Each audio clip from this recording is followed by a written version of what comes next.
حضرت خواجہ فضل علی قریشی رحمۃ اللہ علیہ کے بارے میں آتا ہے، ایک دفعہ حضرت فضل علی قریشی رحمۃ اللہ علیہ ایک بزرگوں کو ملنے کے لیے گئے، تو حضرت کا چونکہ مزاج تھا، حضرت اسی طرح پگڑی باندھتے تھے، اسی طرح کا لباس پہنا کرتے تھے، سفید لباس پہنتے تھے، تو لوگوں میں نمایاں نظر آتے، لوگ پہچان جایا کرتے تھے۔ حضرت نے اپنے مریدین کو کہا آپ ایسا کرو، آج میں پگڑی بھی نہیں پہنوں گا، آج میں جو ہے سفید لباس بھی نہیں پہنوں گا، میں فلاں بزرگوں سے ملنے جا رہا ہوں، میں جب بھی ان بزرگوں کو ملنے کے لیے جاتا ہوں وہ مجھے پہچان جاتے ہیں،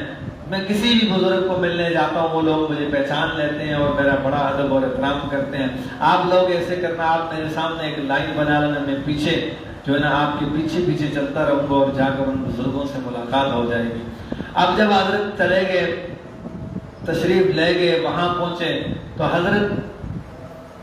نے دیکھا کہ وہ بزرگ ان کے انتظار میں ہیں، اور انہوں نے ایسے ساتھیوں کو علادہ کر کے حضرت کو اپنے گلے سے لگایا اور فرمایا جو آدمی نسبت والا ہوتا ہے وہ جتنا بھی چھپنا چاہے اللہ اس کو چھپاتے ہیں۔